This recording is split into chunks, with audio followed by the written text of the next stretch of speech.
81mm mortar platoon commander. I was a weapons company executive officer that does all the fire support planning. I was also the fire support coordinator for the battalion, so I coordinated all of the fires, direct and indirect, surface to surface, air to surface for the battalion. I've got Type 1 controls in Iraq, a shit load of Type 2 controls in Afghanistan. The preponderance of my controls are Type 2. Worked with Blue Air, Purple Air. Name a platform that NATO had in Afghanistan, I have probably cleared someone to drop a bomb from it. That said, my real expertise lies at the company and battalion level of deconflicting fires, which is why I'm here tonight. I've got plenty of time talking to aircraft, but I always looked at it from a top-down perspective, vice a bottom-up. Roger. Thank you, Rico. Definitely a cool resume. And again, I'm humbled that you'll come to my little Forward Observer class on this. But again, it sounds like you also had a lot of Type 2 controls. Most of what I did were Type 2 controls. There are extreme situations where someone in my position could do a Type 1. But generally it was a Type 2 control for me with that. That being said, I had to learn and prove I knew the entire process to include Type 1 controls. So like to think that I've got some good knowledge on this. At least it's become rusty over the years. I've tried to blow out some of that rust. So we're going to go ahead and jump into this outline I've got, guys. Rico, can you please help me remember what the hell this thing, ANPD, but what was the number? Because I carried this bitch around Afghanistan so many fucking hours, and I couldn't remember the damn number on it. It's the ANPED, but what was the number on it? We were talking about it last week. I don't recall. I can't even tell you what the number for the mule is anymore. All I know is the GVS-5 rangefinder. It's amazing that something that was strapped to your back so many hours, you fucking forget the name of it. All right, cool. So we got some pictures in the background. We'll cycle through them here and there. So we're going to jump into this real quick, guys. So just to give you guys kind of put a pin in what the purpose of this tonight is. The purpose of this is to give you the head knowledge to be a Black Knights JTAC / FAC-A. What is a JTAC? Rico, define it for me, buddy. Just the letters. Joint Terminal Attack Controller. Yeah, there guy you go. That tells the planes where to go. Yeah, you're a Joint Terminal Attack Controller. So basically what that means is means it's multiple standardized across the service, which is a miracle in and of itself.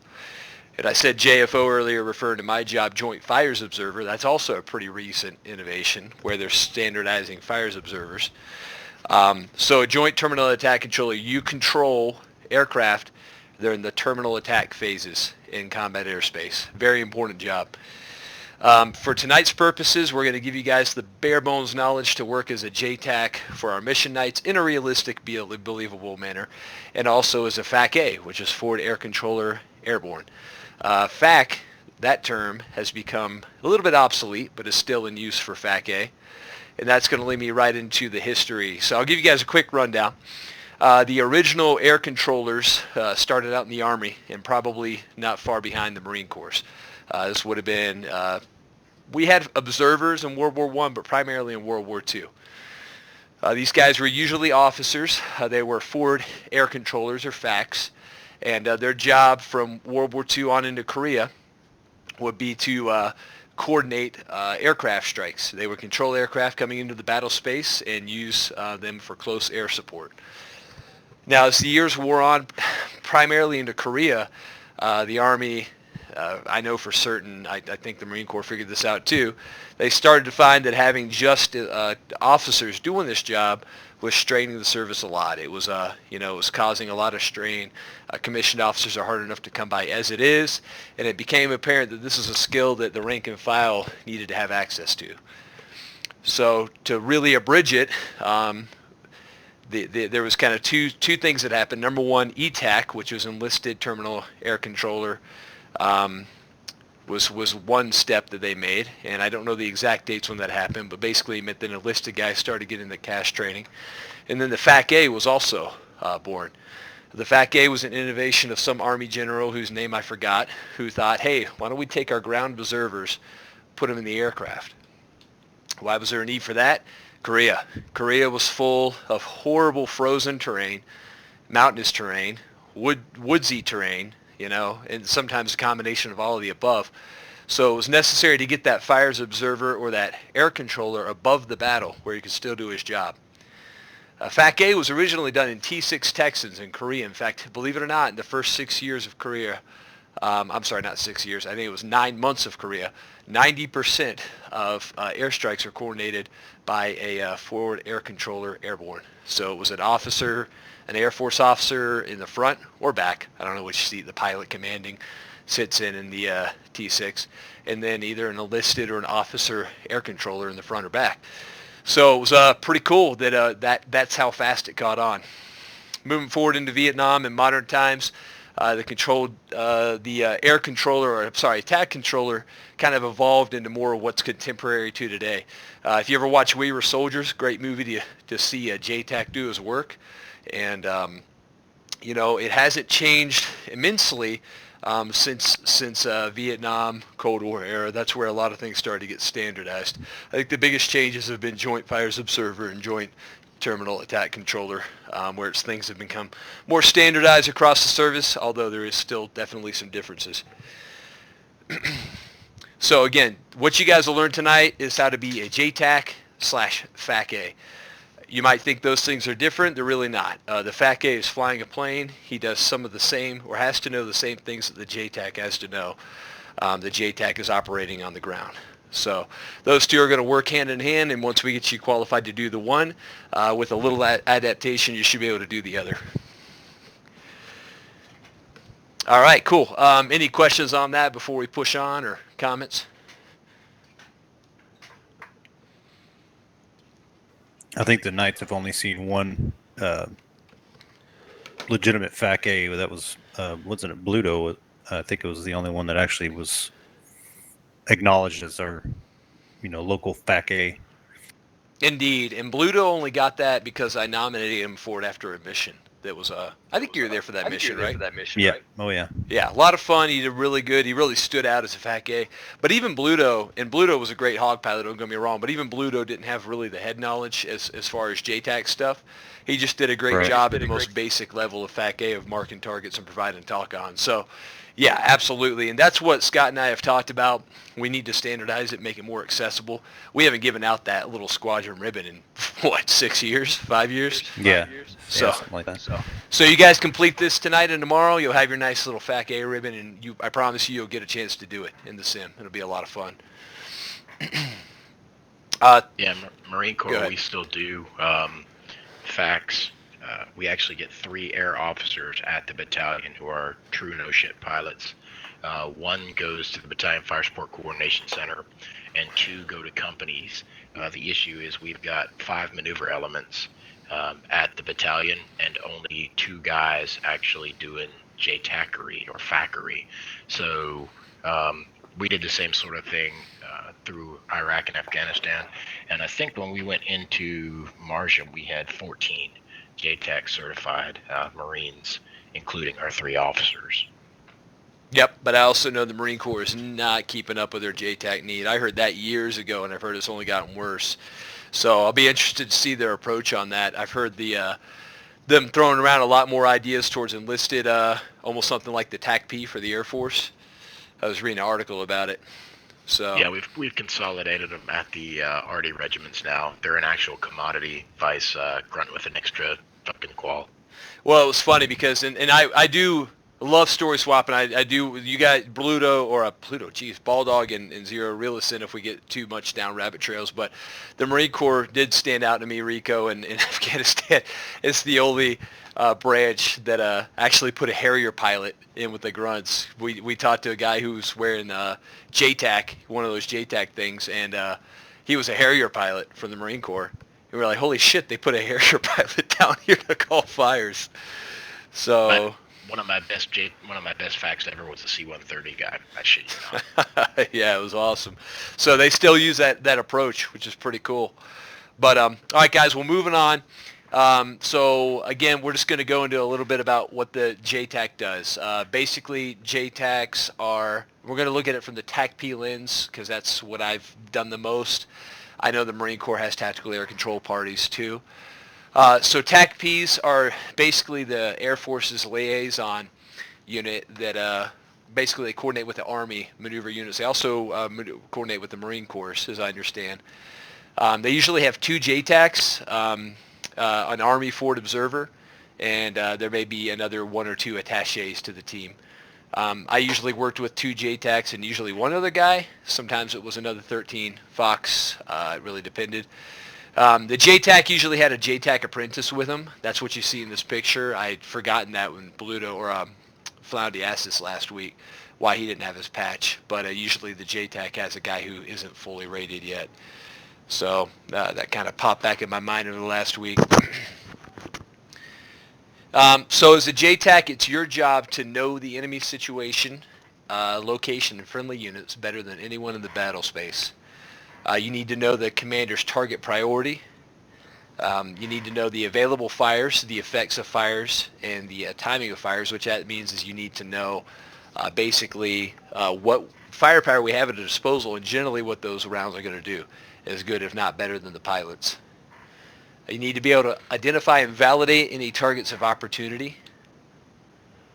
And you need to be able to advise your assets or the commander of your assets on proper employment of the available fires. Switch pictures here. You got to be able to submit 9 lines for CAS, control the CAS in the in your assigned airspace. Most importantly, deconflict aircraft from enemy fires and other CAS aircraft. And then your last responsibility is provide BDA. So just a couple ground rules, guys, for JTACs here we're going to cover quickly. I didn't really talk about last week, but I should have kind of brought up. First of all, you need to be trained correctly and proficient. You guys need to be really familiar with the 9 line. I have it memorized. I'm not saying you got to necessarily go to that level, but you need to have access to the 9 line and become familiar with it. This is the 9 line we're using tonight. It's out of the one I used overseas. Still pretty much standardized, hasn't changed a whole lot over the years. You can find this in our Dropbox under JTAC class. So we'll be looking at that tonight and going through it one by one. You need to plan and integrate. You're going to be planning and integrating the battle space assets, so you're going to have some strong management skills. Got to maintain your command and control, and that you got to be good at your radios. You need to make sure we have air superiority and be aware of what's going on with that. That's something we've run into the last couple of missions. We haven't necessarily had air superiority. And generally, you just will not call CAS if there's air superiority questions. Rico, is that inaccurate? I know this never came up overseas, but we were told multiple times there's no 9 lines if there's a hostile air-to-air possibility. Yeah, you're pretty much going type 3 and giving everything to the aircraft if you're trying to get in it at that point. Roger that. You got to be able to mark targets. We'll go over how to do that in the game.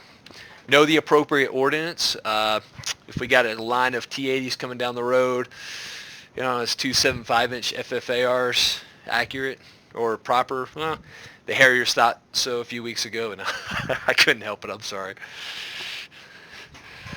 Same mission, I shot somebody down, so I can't talk shit. A friendly, that is. And then just be aware of environmental conditions too. Visibility is a question. You got a hard deck and a ceiling to worry about. Be aware of those considerations. Okay, so we're going to start talking about the bread and butter. Again, the main things we're covering tonight is understanding what your role as a JTAC is, the types of control, using the 9 line, how that ties into a DCS and controlling your airspace, and then combined arms. So, Type 1 control. Type 1 control can best be defined as, I'll give you an example for each of these out of this little guide I've got. Type 1 example will be a laser-guided GBU TAC on a trench line of infantry with the JTAC observing the target, the aircraft, and the release. So Type 1 control is used when the JTAC must visually acquire the attacking aircraft and the target for each attack. You need to be able to analyze the attacking aircraft's geometry to reduce the risk of attacking friendly forces. Type 1 control is used when the visual acquisition of attacking aircraft by the JTAC and the analysis of attacking aircraft geometry is the best means available to reduce the risk of attack of hitting friendly forces. So basically, when there's the highest risk to friendly forces, that is the most appropriate time for Type 1 control. The lower the number of control, the more control you have over the aircraft. So some rules for Type 1. JTAC must visually identify the target. You will send your 9-line brief to the aircraft. The aircraft must verify the location coordinates with the expected target. The aircraft will read back lines 4, 6, and restrictions provided through the JTAC. JTAC provides a verbal description or talk on to the mark or target and confirm the aircraft correctly identifies the mark and or target. The aircraft reports IP inbound. The JTAC will mark or designate the target if at all practical. The aircraft reports an in call. The JTAC will visually acquire the aircraft and the aircraft the target. Once the JTAC sees the aircraft, he's going to analyze it, and then at that time, with the eyes on the aircraft and the verification that the geometry is correct and that he's heading towards the right target, you will give the cleared hot. So one phraseology we've been using, or the abort as appropriate. So one phraseology we've always used in the Black Knights, ball dog, what do we always say when we turn into a target? IP inbound. IP inbound, but just let's say no JTAC, we're just flying one night, and doing our mosquito swarm. In hot. In hot, yeah, there you go. Yeah, so Type 1 control, the pilot would never say in hot, you would just say in, letting him know you're inbound. And then the JTAC would say cleared hot or abort, one or the other. Does that make sense to you guys so far? Mm-hmm. Break. Go ahead. So, correct me if I'm wrong, Type 1, we always did IP inbound. We'd say continue lead or continue -2. Yep. Then they go in the pop, you'd say continue if they went in the pop. And on wings level is when we either gave them cleared hot, abort, or cleared to engage, depending if it was Type 1, Type 2, Type 3. Correct. I'm not covering the pop. I was kind of skipping that for our purposes because Roger. It's kind of something the pilots need to be trained on. And at this time, none of our pilots are going to really do it, if you know what I mean. So that is correct, but I am glossing over that for now. That might be a concept we can do after we get our pilots trained on flying CAS. Because unfortunately, our pilots' ability to fly CAS is going to be way behind what our guys are going to be able to do as JTACs. So eventually we'll get the horse caught up to the cart. But yeah, I totally, you're totally correct. But yeah, for the purposes of this, we're going to use IP inbound or in, and then we'll give them the cleared hot. So we're not going to go wings level or anything. It's just going to be IP inbound, cleared hot. Yeah, just for the purposes of our pilots and what they're going to kind of do. And I'm basing that on kind of what they do right now anyways, not to be too lazy about it. Roger. But yes, what you're saying is totally Don't accurate. be surprised if I say continue and then call wings level or something when I'm flying in. Don't mean to throw anybody off. It's a habit. Nope, and I would like our guys to say IP inbound, and you would say continue. I'd like to go with that. And then if they want to call in, then you can say cleared hot. That's fine. What I normally do is I call them IP inbound. I give them continue, like you're saying, and then once I visually acquire them, whether they call in or not, I clear them hot. You know what I mean? That's kind of what we were doing a couple weeks ago, if that makes sense. So Yeah, and for it is volume dumbed zero, down a little. The reason for all that is your IP could be 10 or 20 miles away. And typically in a high threat environment, Marine Corps, we come in low. So you would come in low from the IP, meaning I'm turning in IP inbound. JTAC says continue. Yep. At a certain point, our aircraft specifically Harriers, tend to pop up from the deck, roll inverted, visually acquire the target, and roll wings level. When they roll wings level, that means they're lined up on the target. And then you can see them you can see the target, and I'm teaching this class, I apologize, but when you see that, yes, they are pointed at the target, not pointed at you, then you clear them in hot, or if it's a Type 2, Type 3, you clear them to engage or abort them. And I'm done talking. I'm sorry. I'm going to mute myself. Nope, you're good, buddy. This is generally what you're talking about right here, this diagram. And yes, that is correct, Rico. Here you go, pop-up right here. And it is not always done that way, but it is commonly done, especially in the wars we were in, to do the pop-up delivery. But that being said, Rico, I love the idea of that, and I would love to review that with the guys. We won't cover it tonight because tonight's focused on the academic part of it. But when we do the search tomorrow, if we have time, we can definitely train the guys on the pop-up delivery. So I have a question for the pop-up delivery. Go ahead. On that control, go back to that picture real quick if you could. The one that had the control and IP and all that stuff. Yep, standby one. There you go. So usually, would these guys at the control point already have kind of an idea of the layout of where the target is, or is the pop-up where they actually have to acquire the target at the same time? Generally, they'll be briefed on the initial point. Sometimes the action point or the pop-up point is pilot's discretion. And then the target, they're usually going to know where that is too. Yeah, so your control point, it's typically a holding area. Right. But it doesn't have to be an HA, which is why they say control point. It could be a variety of air control measures. Yep. So you're in the HA at Angels 20, anchored left, receiving your 9 line. We set a TOT. You back off that TOT for time of flight and leave your holding area or control point in time for you to make the IP and hit the target at the TOT.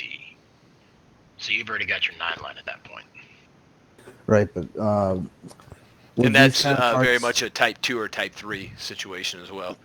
Okay, I was going to ask, like, would this be a situation where it'll be hard to find the target and they need to get in there because of the heaviness of the defenses? It could be one where the JTAC can't even see the target. It could be. Type 1, though, if he sees the target, that's why you have a mark. Whether at night it's a sparkle, your lasso on the target. During the day, you can shoot white phosphorus, red phosphorus, some sort of smoke. You could go from a known point. If you see the big fucking tower, 1 north, 1 mile north, you can talk them on that way. Yep, but here's the thing, and when I say he can't see the target, that's the JTAC clear and hot. There is almost always, even in Type 3, somebody who needs to be seeing the target. But that may be a fires observer or somebody who's, platoon level or squad level down there on the net yelling for CAS. But we are getting down a huge rabbit trail. I like the idea of pop-up points. They're cool, but how many of our pilots are going to understand that right now? Like none, besides the guy sitting in his class. So it's something we'll get our pilots on later. Right now, we're not going to mess with it. We're going to do IP inbound, continue, as Rico mentioned. And again, these are concepts for tomorrow night, because last week all that we covered was types of controls, how to brief a 9-line, how to use combined arms. So let's not get too far ahead on that because we're going to cover it tomorrow. But yeah, that is out there. We will definitely cover it some tomorrow. If we have time, we'll even practice it because it is really cool. And it will be really effective too, especially when there's a SHORAD threat. All right, so let me figure out where I was on my notes here. Were we talking about Type 1? Yep, still on Type 1. Okay, cool. So for Type 1, like I said, the primary things to remember that is you will visually identify the target, brief it, clear the aircraft in hot, have eyes on the aircraft for its release, confirm its geometry, and of course give the BDA.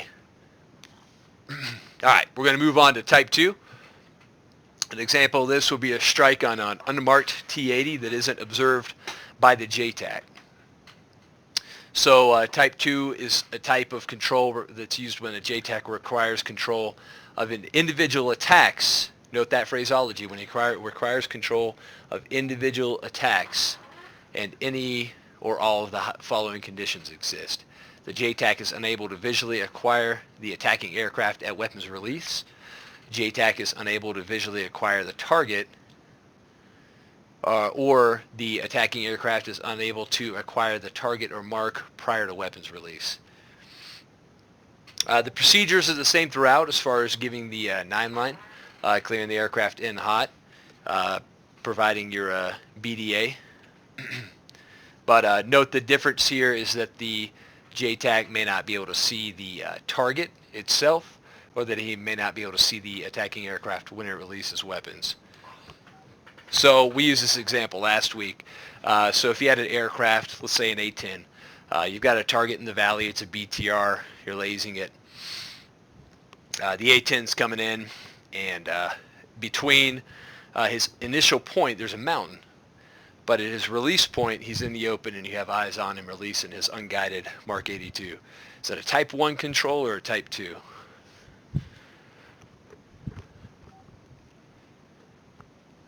Type 1, right? Yeah, it's firm. Type 1 because you still have eyes on the target, you have eyes on the aircraft, and it's flying geometry at weapons release. Put that mountain to where you can't see the A-10 dropping anymore. Now you've got a Type 2. Is that making sense to everybody so far? I know it's kind of a lot to absorb.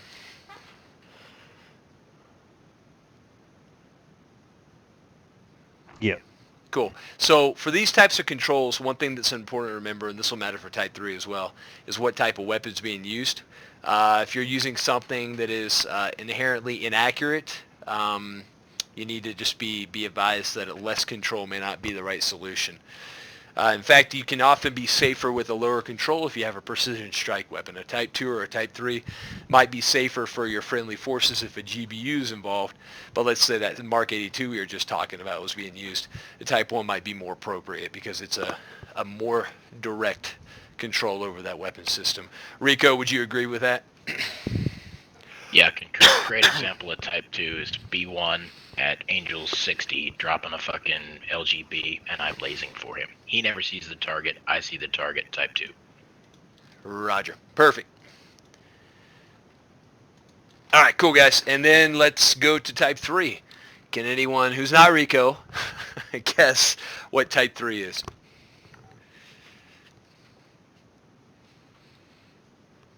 You and the pilot don't see the target. Yeah, pretty close. It'd be an engagement on, let's say, a column of tanks moving along a road out of sight of the JTAC. A column of tanks meaning there's multiple targets, ergo multiple engagements. So Type 3 controls when the JTAC requires the ability to provide clearance for multiple attacks within a single engagement, subject to specific restrictions. Any or all of the following conditions exist. The JTAC cannot visually acquire the target or the attacking aircraft at weapons release. The attacking aircraft cannot acquire the mark or target prior to weapons release.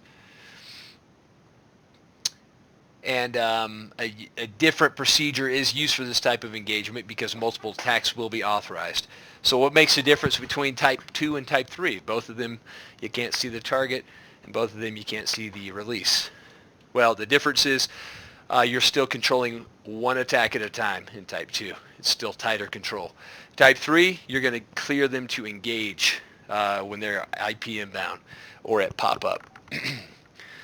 In Type 3, once they're cleared to engage, so they'll advise commencing engagement, and then the pilot will give you engagement complete. If able, you'll give a BDA, but since you can't see the target, that BDA may be relayed by ground forces. All right, so is this, again, this is where there's a lot of stuff we're covering right now. Is this making sense so far? To the guys who haven't actually bombed shit like Rico? Yeah, I'm still trying to absorb everything you're saying, just to kind of define everything. But I was in the weeds for a minute, but now I found something on the internet that's kind of bouncing off of what you're saying. So I'm just Real easy way to think about it is all the stuff you've seen in the movies is Type 1. When the guy's talking to the aircraft, we were soldiers, and the aircraft comes in. That's all Type 1. I see the target. I see the aircraft. Type 2 is a generality. I see the target or I see the aircraft. Type 3 is a generality. I may not see either. But the key thing is the JTAC always maintains abort authority. So when a JTAC says stop, you fucking stop. Absolutely. And sometimes that request is relayed through ground forces, meaning it may take some time to get to you. So no matter what stage of the attack the aircraft is in, he should break off. And that's usually when you end up Type 3. If I've got a CAT team forward, some Humvees that can't talk to the aircraft, they're talking to me and I'm talking to the aircraft for them. That's Type 3. Okay, I was about to ask, like, Now- what would cause a Type 3? Now, one thing about that, though, in both Type 2 and Type 3, the JTAC may not see the aircraft or the target, or one or the other. But one of the biggest key differences between that is the attack control. In Type 2, it's one attack per IP inbound. Type 3, it's a release to engage. So just remember that difference as well. Yeah, and Type 3 is the only time you don't say cleared hot. Type 1, Type 2 is cleared hot. Type 3 is cleared to engage. Yep, and at that point, the pilot will be doing what the Knights pretty much always do lately. It's just Type 3 the shit out of something. But absolutely not something in the real world that you would ever do with close proximity of friendly forces or other aircraft that are potentially in a collision course with each other. So Type 3 is used carefully, and it's usually used between well-coordinated aircraft, if there are, that are on the same net, or a single ship that's attacking multiple dynamic fluid targets, when the risk of friendly forces being destroyed is very low. For our purposes on flight nights, especially with you guys being trained up, I want us to do a lot of Type 1 stuff and Type 2 stuff. But Type 3 is out there, and it's definitely something we can do, especially if you as the JTAC are getting overwhelmed and you want to block off some guys to Type 3 on a target while you're controlling a Type 1. I've done that all the time. All right, so already close to an hour into it. We've covered a whole lot of shit. So what we're going to do now is break away from all this stuff to start looking at DCS a little bit, and then we're going to come back into the 9 line. So to be able to JTAC, you must have combined arms installed. If you guys can come tomorrow, which I hope you can, because that'll be the part to earn your little JTAC ribbon and your ability to do this in missions. Combined arms must be You installed. and Rico could do like a little example right now. No, I'm not planning for that, and I don't want to try to set that up right now. We'll save that for tomorrow. That's when everything will be set up for that. We will, we'll cover that tomorrow. But you need to have combined arms installed. You need to be familiar with the combined arms controls, and you need to know how it should be set up in a mission. So we're going to pause before we jump into the 9 line and just go over this real quick. So in the mission editor, things that always should be there is I always check this box that says pilot can control vehicles. You'll find that under the roles tab on the left side that says battlefield commanders. I also set tactical commander to at least 1, depending on how many you need. And then game master you can also set to 1 or 0, depends on you, your preference. And we're going to talk really quick about the differences in these. Game master and combined arms can control everybody at any time. So he literally is the game master. He can move forces all over the map, make things very interesting. A tactical commander can command any force, ground or air, on his side, red or blue. A JTAC operator can only assume control of a single vehicle at one time. He can't issue orders to any other vehicles. And an observer is just that, just an observer. I don't think you can even control vehicles. Ed has recently added neutrals. I don't know what's going on with that. It's interesting, but we'll see. Might be fun. So for the purposes tonight, we're just going to add 1 tactical commander role per side. And you got to be familiar with your equipment as a JTAC. So what are some of the vehicles that can do JTAC roles? So we'll go over here to the vehicle tab, and we're going to place the vehicle right here on the roadway. And we're now going to choose the appropriate type of vehicle. So there's a lot of vehicles in DCS that can do JTAC roles. I can't tell you all of them because the list goes on and on and on. But as a JTAC, what do you think is a very important thing for you in a ground vehicle? Any guesses? Sighting, wait, ability to laze targets. Yep, absolutely. But even more basic than that, what's an important aspect for you as a forward deployed observer? Speed, maneuverability. Bingo. Speed and maneuverability. My recommendation, if you have any choice over a JTAC unit, and you will, if you're playing as a combined arms guy like I do, you'll have a mission where you just have a whole bunch of units set up, and it's kind of up to you to decide who goes where. My recommendation would be the Humvee tow, or a high mobility armored vehicle. The Bradley's pretty quick. The Stryker is also pretty quick as a wheeled vehicle. You can even do the Humvee 1043, which is the 50 cal Humvee. The tow's great for reasons you'll see in a moment, because it has the tow missile, which is, first of all, potent. You can actually defend yourself against helicopters and ground vehicles, and the optic is also very useful for JTAC purposes. So you place your vehicle in there, and then make sure player can drive as checked, and now we're going to launch right into the mission here. All right, so while that's loading and we've gone over the basics of JTAC setup, we're going to go back to the academic stuff for a minute here. So now we're going to start talking about the CAS briefing, the 9-line. So this is the big one for tonight for us to get down. So we're going to take it line by line, and when we get to something that's kind of a deep topic, we'll pause and explore that.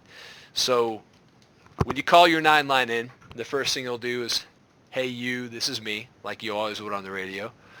Aircraft call sign, this is your call sign. Obvious, right? And then you're going to move right into the content of the 9 lines. Now, traditionally on the 9-line, you actually don't say the line numbers. At least in the Army and the Air Force, we never did. Rico, what do you guys say on that? Same. Navy and Marine Corps don't say them either. Yep, no line numbers. What you will say is if there's no information there, you might say lines 1 through 3 in A. We did say that. Concur. Cool. So a situation where lines 1 through 3 in A, that might be a type 3 control where your wingman is actually lasing for you. And what we would call that is BOC, bomb on coordinates, or something to that effect. So you might even give a location, target location would be like your wingman's laser or some shit like that. That's a deeper concept that we'll get into later. But just remember that you don't have to read the line numbers in the real world. You don't. For the Black Knight's purposes, I would recommend that at least starting out you do give your line number just to help guys keep track of things. They may have their knee board up where they're looking at the 9-line. And if you just start giving information like Alpha 10 270 right offset 30 nautical 5428 feet, just shit like that, that's going to blow them away. So for our purposes, although it is a departure from the real world starting out, I recommend you just give the lines to let the guys absorb the information, particularly the VR users who aren't going to understand exactly what you're telling them. So that brings us to our first line, IP and BP. So IP and BP, that is your initial point or your battle point.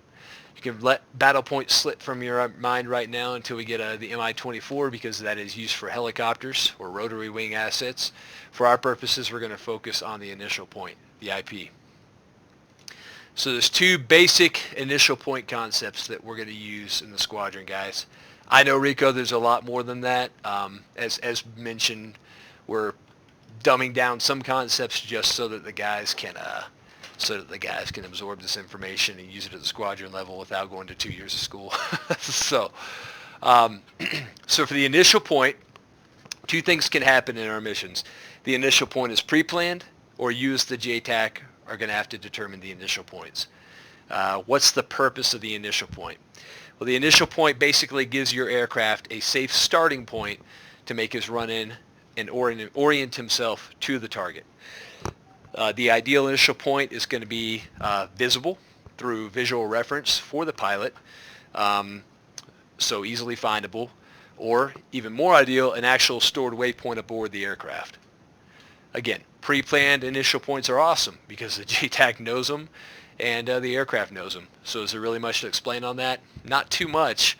The initial point will be obvious. You could just even tell the aircraft steer point 2. But what's going to more likely happen in most mission nights is you won't have initial points. So you as the JTAC have to earn your money by planning them. So how do we plan the initial point? Well, let's start out with the book part of it. So the initial point system that we're going to use in the Knights is the Keyhole System. For some reason in the Army we called it the crosshair system a lot, probably just because we fucking forgot what it was actually called. The Keyhole System looks complicated, but it's actually pretty straightforward. So in the Keyhole System, you first find your target, and that is letter E, Echo. So you'll just consider that E, and then you'll go north is direction A, B, or east is direction B, south is direction C, west is direction D. So initial point Alpha 8 would be Alpha meaning the northerly direction from the target, due north. And then the second number, anybody have an idea what that is? Distance. Distance, nautical miles, perfect. So Alpha 8 is due north Alpha from the target, 8 nautical miles. Your IP should generally be 8 nautical miles from the target at a minimum, up to 20. That's the ideal range. Sometimes 25 for high altitude or high speed aircraft. If you've got Viggens coming in there, you might want to use 25. If you've got an L-39 Albatross running in, probably should be looking at 8. That's where you as a JTAC have to know your equipment. Helicopters use meters. Well, in the Army and the Air Force, Rico, I'm assuming that's the same for you guys. Check. Cool. So yeah, we're not going to mess with meters. We'll just stick with fixed wings for now. So what if our IP is not north of the target? What if it's not perfectly north of the target? Well, then what we'll do for our purposes in the squadron is we will use an azimuth initial point. So from E 240 for 8. Does that make sense to everybody? Yep, think of like a VOR or ILS. Bingo. Yep. All right, cool. So our initial point is we know how to make one. So how the hell do we do it? All right. So for our mission tonight, we are going to use, you guys are seeing this okay, right? Like it doesn't look total garbage. Yeah, it's all right. All right, cool. I'll do the best I can. So there's a little building on the edge of town. That's the building where Bin Laden's hiding. So we're going to name that E. E target. How do we do that? We go up here to map marking or map label, click on the circle, and then click on the map. It's pretty spiffy. And thanks to Ed adding this, players in the game can actually see this in real time on their F10 map if they're a cheater. Right, So- I was going to ask, like, that. I saw you doing that whenever I was game mastering. I was just watching you populating this stuff. So hopefully down the range when you talk about this, I was wondering how do you properly set a person up who does not use the F10 map and doesn't cheat for this kind of thing? Set waypoints in your aircraft, just like you do for everything else. And if you can't do that, then you would give them the lat long or the MGRS, and hopefully they have the knowledge to program it in. And if you can't do that either, then you got to find a really nice visual reference point and just give that an offset IP or an azimuth IP. All right, so we have E, target, cool. So we're going to set up 2 initial points. We're going to do a closer one and a further one. So we're going to use this ruler device. This is the top button here. We're going to click on that. And we're going to draw a line out. You see how that's populating numbers there? We're going to go 8 nautical miles right there. And if you right click, your line will stay. And then you will take your mark and you will put the IP name in there. So what would this be? Somebody help me. Not you, Rico. C. C? Survey says that's correct. All right, cool. I can't read the distance though. I think it's like 8 I nautical. can't read it. Okay, I can't read it. Sorry, buddy. It's yeah, it's okay. All right, so that is Charlie 8, IP Charlie 8. Cool. So we got Charlie 8, we've got E for the target, and we'll always use this system so it's standardized in the Knights. That way guys know the information. So now we're going to do one more. We're going to set up one here for 20, because let's say we got some faster aircraft coming in. All right, what's this one called? Delta 20. Boom, Delta 20. Nice. All right, so we've got our two IPs. Very cool, right? So we've got an IP system set up. We have a target system. How do we tell the aircraft where these are? Well, a couple options, and Zero started to touch on this. First is the F10 Map. It's a great way for guys like AirDog who love the F10 Map. I hate the F10 Map because it's like cheating, but I get why guys use it sometimes. So it's there. You just pretend it's, a Blue Force tracker that actually works. What's another way to do this? Well, at the upper left, it's going to be hard to see because of the connection. You guys will see that there is a lat long coordinates right there. There's also feet, which will be important later. So if you bring it to the center of your point, you'll have a lat long. You can relay that to the aircraft. That looks like a lot of information. It is. Well, let's say they need MGRS because they're an A10 and they don't feel like switching. If you hit left alt and Y 2 or 3 times, now we have military grid reference system. 40 Romeo, Echo Quebec, 06123, 86391. I like MGRS better than that long, but yeah, I was a grunt. What can I say? So that's a nice 10-digit grid, and they just punch that in, and they'll know exactly where you're talking about. It could also be done with the target as well. So let's say neither of those are an option. What do we do now? Well, maybe we can tell them where these funny-looking lakes are, right? So we're going to use this funny-looking lake complex, the big one right here. So let's set up an IP for that. So it looks like we're 274 from the target for 10. Not too bad of a range. So this would be IP.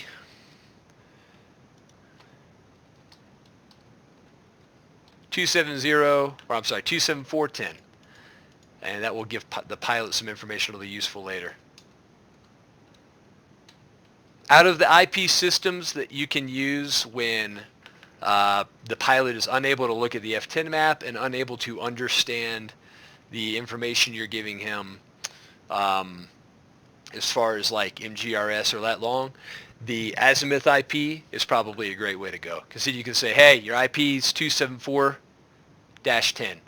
He's going to like, oh shit, okay. Well, that means it's 274 away from the target for 10 miles. If the target's bullseye, and he knows how to use bullseye, he's golden. Even if he doesn't, he should be able to get some type of reference if he's a pilot worth a shit as far as where the target is. Making sense on initial point, guys? Good to go? Mm-hmm. Roger. Yep. Rico, any comments?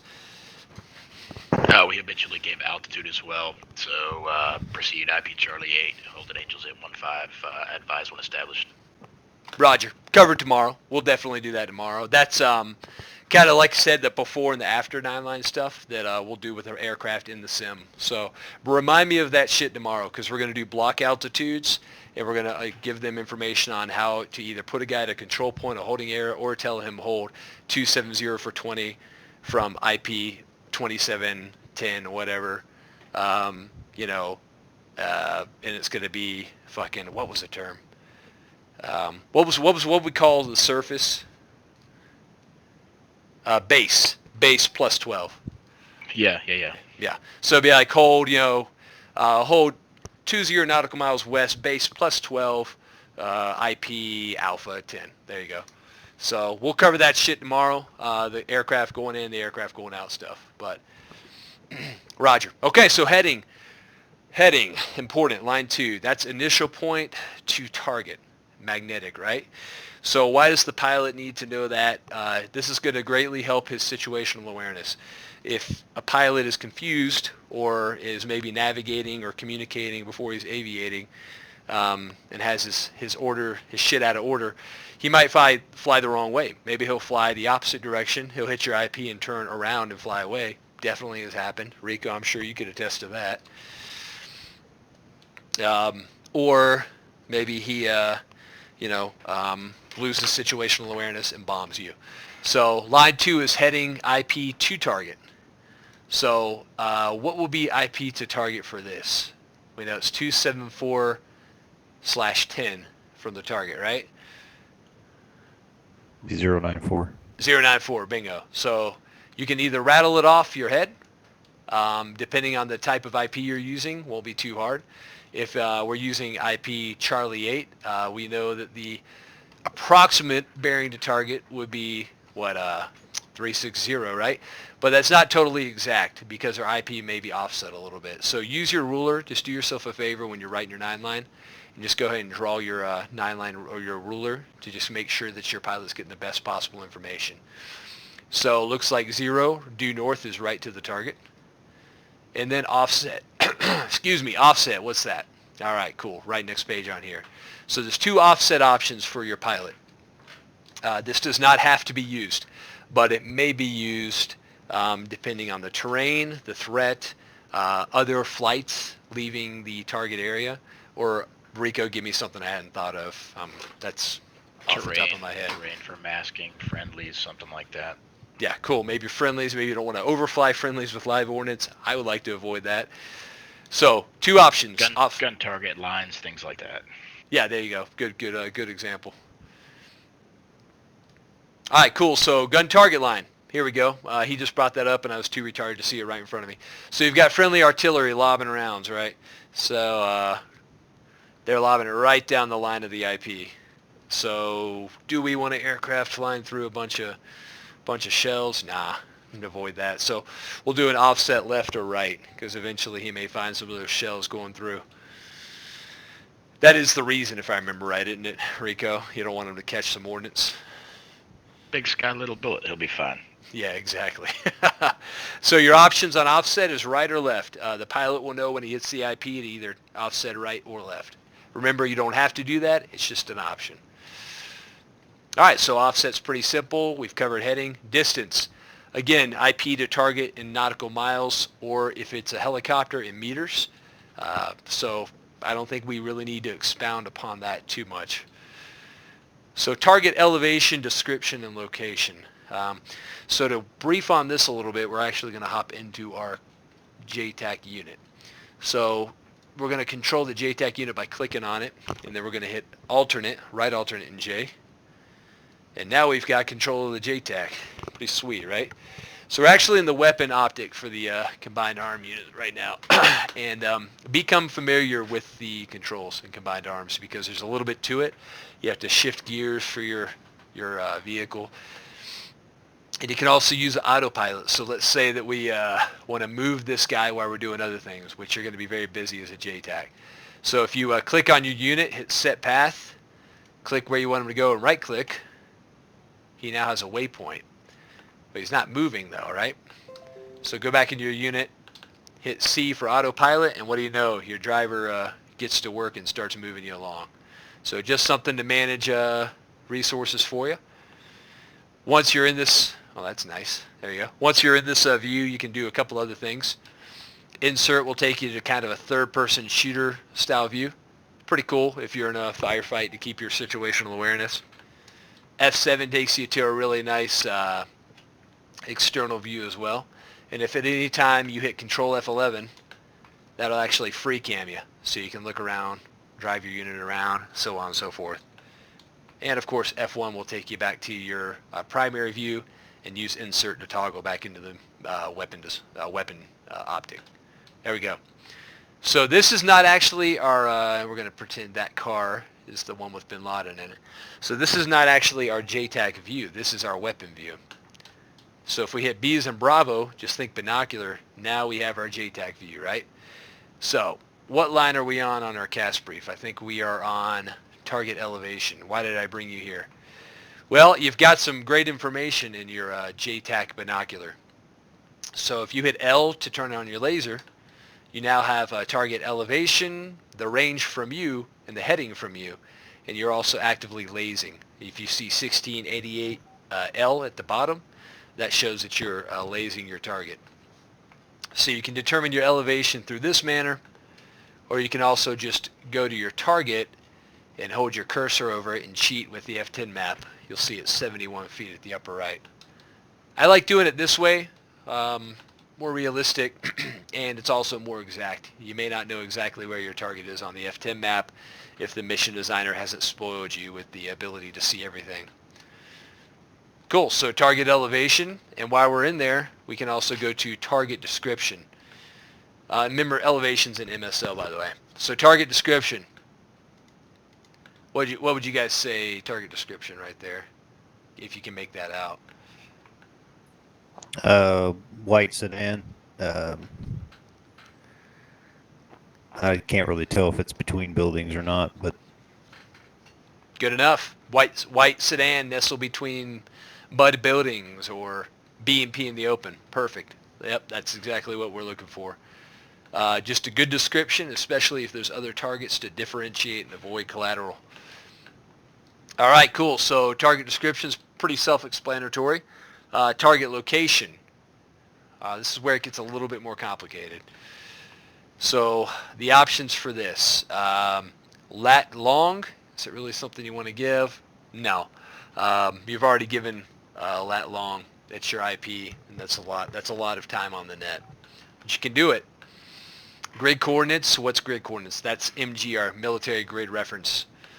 Offsets. Offset's an option if you give an offset from your location, from the IP, or visual. A target location can be a lot of things. It can be my mark. It can be offset, I don't know, my position was 365 degrees, 2 nautical miles, etc. Rico, expound on this because I'm sure you've got some input on line 6 as well. A lot of different things can be said on this line, in my experience anyways. Yeah, usually we passed some sort of grid or from the mark sort of thing, but then really expounded on that in remarks. Bingo. Yeah, and that's exactly what I was going to say, is that this is only a brief version of what you're going to say in remarks. So the pilot is going to need to start getting into his head what he's looking for, where it is, and expound that back to you on the required read back. And if you'll note right here,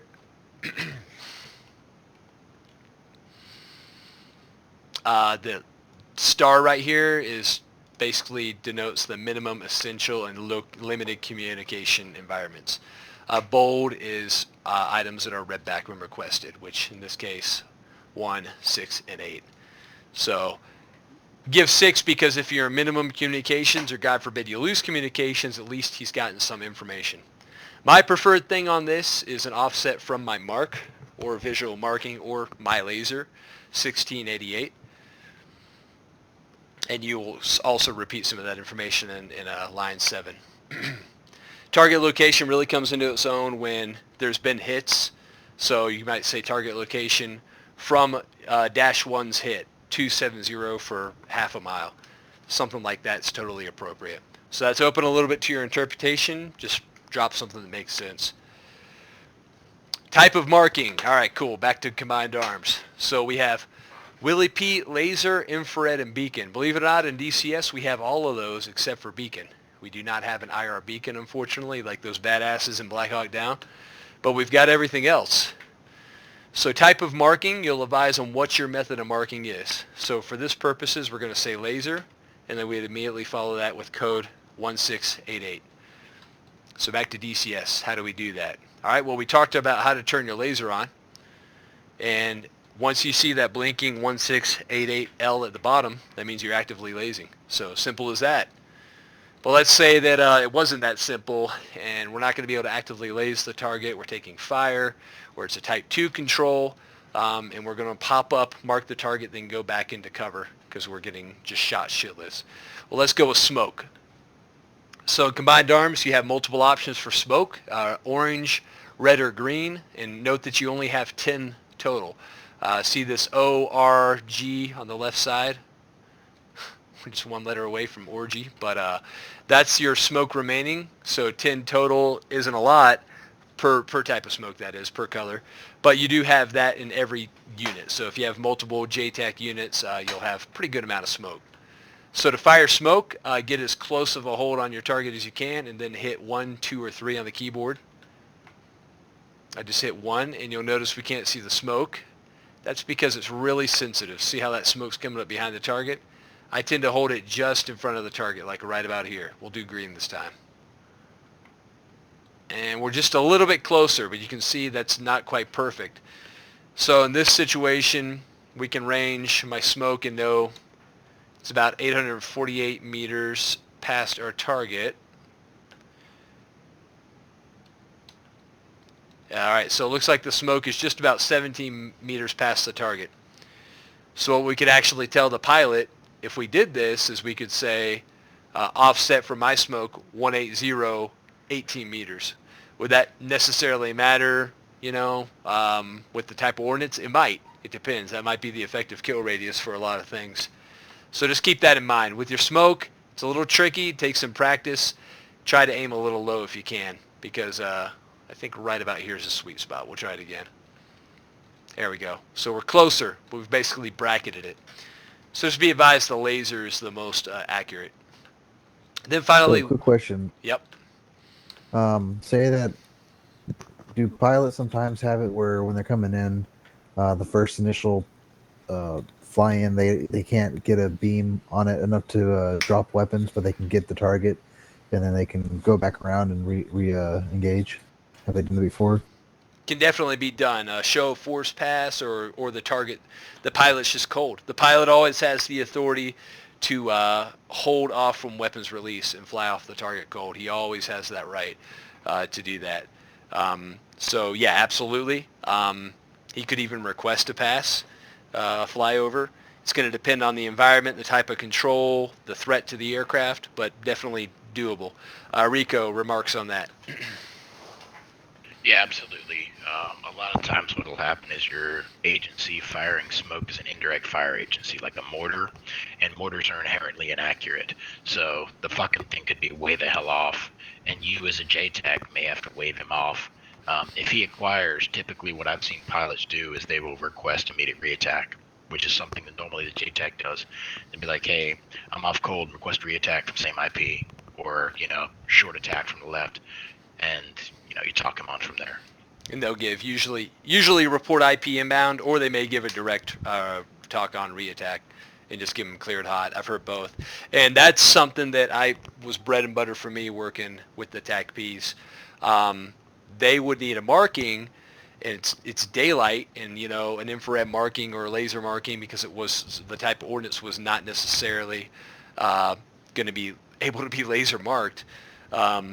That was one area for me, bread and butter, was calling in smoked mortars, or even smoked artillery shells.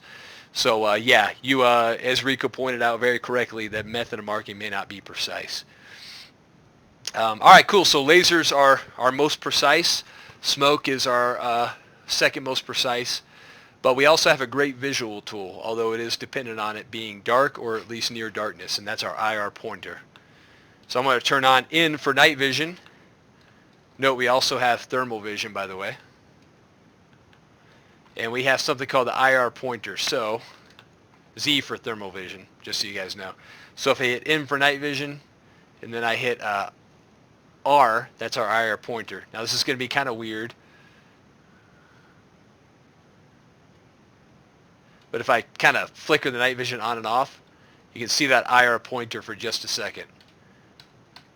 So this is a awesome tool if we're flying night missions. It is probably the best, to be honest with you. In fact, hell, I think the missions I've done JTACing with the IR pointer, I've had some of the most accurate casts we've ever had, because you guys have seen it. It's just this huge beam, going across the ground. It's so easy to see.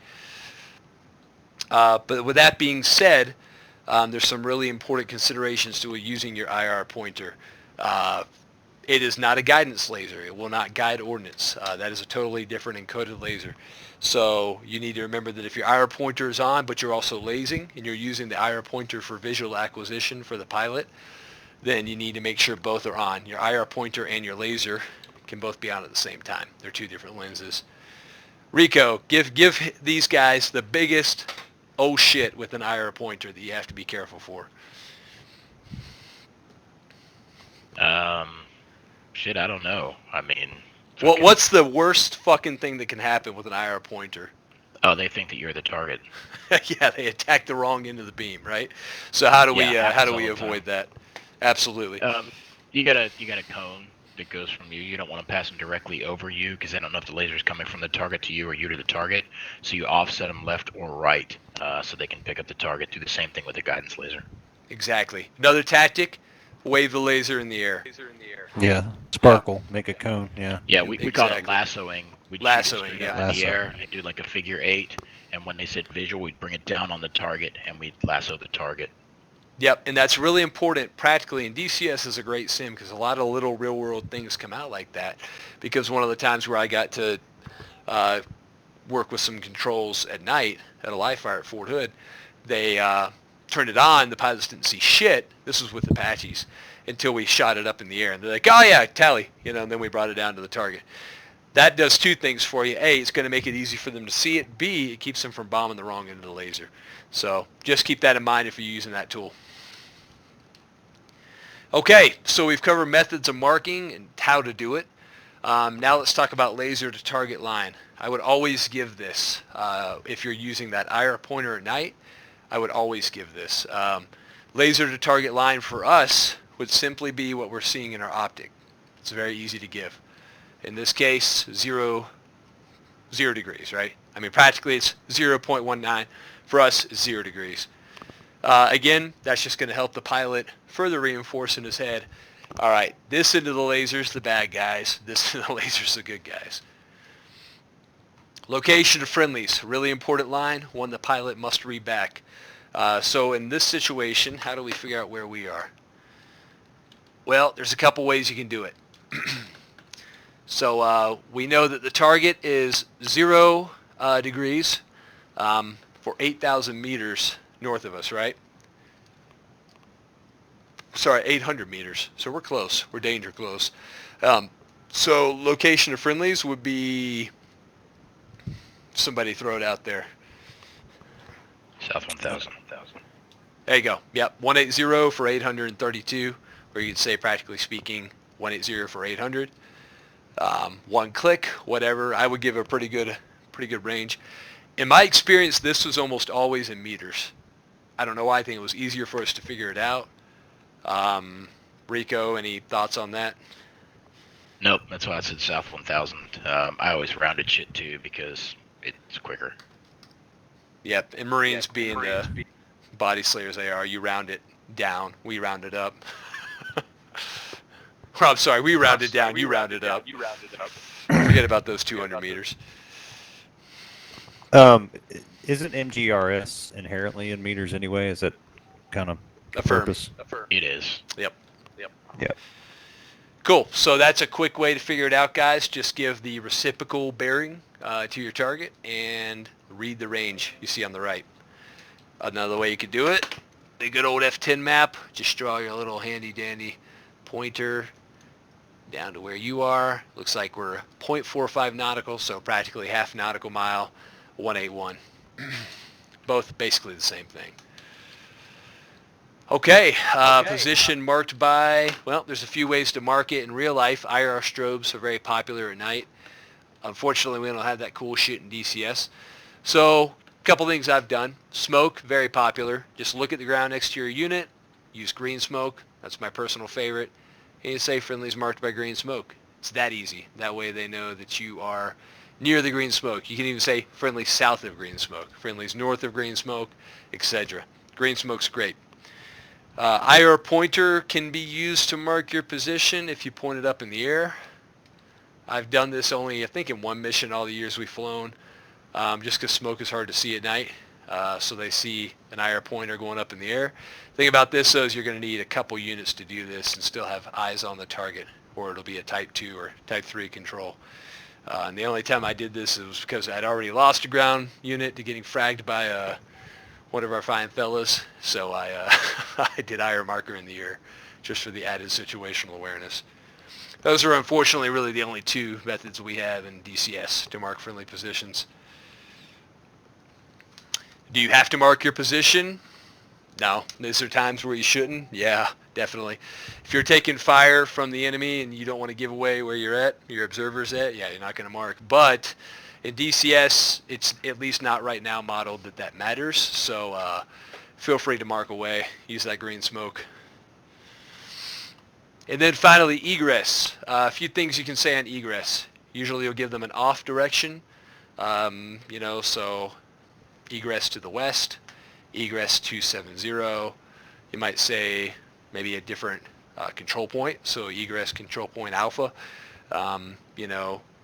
just to give them an idea they're flying that way. What I typically do not do is send them directly back to the IP.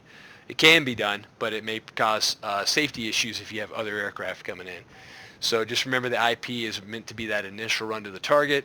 If you're sending them back to the IP, cool, but if you have other aircraft coming in, it might be good to offset the aircraft coming in the opposite direction of his return. Remarks. Remarks is just what it is. Threats, restrictions, danger close. It's the appropriate time to say danger close. Your attack clearance. So the Army, one thing that's really big in the Army is on my command, if you're doing close combat attack, that would be basically, you say that at the end and they would fucking, let you know it's your command, and then you would tell them to come in. So whole different thing. But basically you're going to give them all the information that is appropriate, that didn't fit the rest of the 9 line, and the details. So after you give them line 1 through 9, stop, say, read back and advise when ready for remarks. They're going to give you the lines they have to give you, and then when they're ready, they'll say ready for remarks. At this point, if the net's good, you got a little bit more time to take a breath and talk.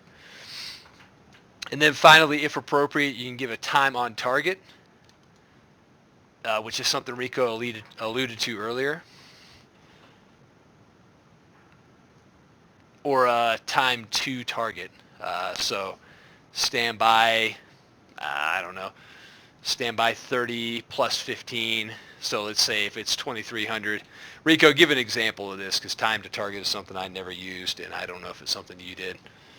But I understand the concept. Time to target would be +15 or 14 plus 30 or something like that. We almost exclusively used TOT. Yep, meaning be there at this time.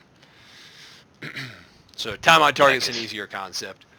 Yeah, when you're using multiple firing agencies, arty, mortars, rotors, fixed wing, just give a TOT. Nice, cool. All right, so I'll give you guys an example for remarks. So I just read everything, so remarks, I'd say be advised, or ready to copy remarks. Go ahead. Danger close, abort code, gopher. Threats, ZSU 23, 800 meters southwest of target. Be advised, high terrain east of target. Something like that, totally appropriate. Rico, you got any examples? Yeah, so I was northeast of Fallujah at one point. We were getting hit from some fucking buildings. We did our 9 line, and then as the rotors were coming in, I told them, I am 8 Humvees on northwest to southeast running road, first and last marked by an air panel. Over. And they came back visual. I mean, that was the perfect fucking remark. I'd given them all the bullshit, and they got me. I said, cleared in over my left shoulder, and they just fucking raked shit. So just talk to them. That's the trick. The other thing I would say is personal preference. Write out your 9 line before you ever give any transmission. Fuck yes. Don't try and do it on the fly. You'll fuck it up, and you'll confuse the pilot, and there goes your TOT. And the other thing is I like doing 3 lines and take a pause. So stand by to copy 9 line. Roger, gunrunner 1-1, ready to copy 9 line. Forward, 270, offset left, 20. And then I'll take a second and catch my breath, because he's got to write that shit down. And then I'll go 4, 5, 6, take a breath, and 7, 8, 9. Good shit. Very true. The only 9 lines I've ever rattled off without writing them down was medevac. Because I don't know, for one of the units that I was in, it was just like SOP that you would be able to do a medevac without writing it down. But you still write it down in real life, if at all possible. And then a call for fire, or an adjust fire. And then the 5-line CCA thing for the Army. But practically speaking, guys, and that touches on a great point, write it down. If you're going to play combined arms, I know VR is great, but don't plan on being VR that night. You're going to need the situational awareness of being 2D, and you're going to need to be able to write stuff down, look at the map, and as fun as VR is, unfortunately, combined arms has not been optimized very well for VR yet. So plan on having, at least to an extent, not being in VR while you're controlling. That's my personal recommendation. So yeah, I know it sucks you lose some of that immersion, but you'll gain creating a lot of immersion for the squad, and you have a lot of fun too. So guys, that's the 9 line. This is available on Dropbox in the JTAC class. We'll use it tomorrow. So if you guys want to print off a few of these, if you can, just to jot things down, come up with a way to write it down. I might try to make a fillable version of this tonight in PDF to where you can just type shit in. Be kind of cool. But by tomorrow, we're going to do practicals on this. Don't stress it because everybody's going to be doing it for the first time. By the end of the night, the goal is that you've just shown that you can do some successful controls. As good as a real-world guy? No, not necessarily that, but that you've got the concept and you'll get better with it at time and you can do it in missions and it'll be a lot of fun. Where this will really tie in and be a lot of fun is when we do AFAC shit. So, as you can see, this is an Army example of a Joint Air Attack Team ComNet, but a FAC-A, I said AFAC, sorry. A FAC-A can tie into really everything. So you'll see some of the examples, all these complicated spider web of lines. What this is showing is that here's Coltfish JFO, which is what I was talking about I did, talking to JTAC, who maybe talks to FAC-A, who then goes to the strikers or the air mission commander or blah, blah, blah, blah. Or maybe the FAC-A directly communicates with the JTAC, who calls into the target. Or the FAC-A can even control Type 2 or Type 3, well, even a Type 1, going directly to the target. So kind of a complicated diagram. Another one I made in like 5 minutes, so it's not perfect, is this diagram made in Paint. Same kind of concept. Target, joint visor observer, eyes on the target. He then goes through attack P. Maybe in an emergency, he can communicate with a CAS aircraft, but this fucker still clears it hot. In a Type 2 control or Type 3 control. Or you've got the JTAC FAC-A.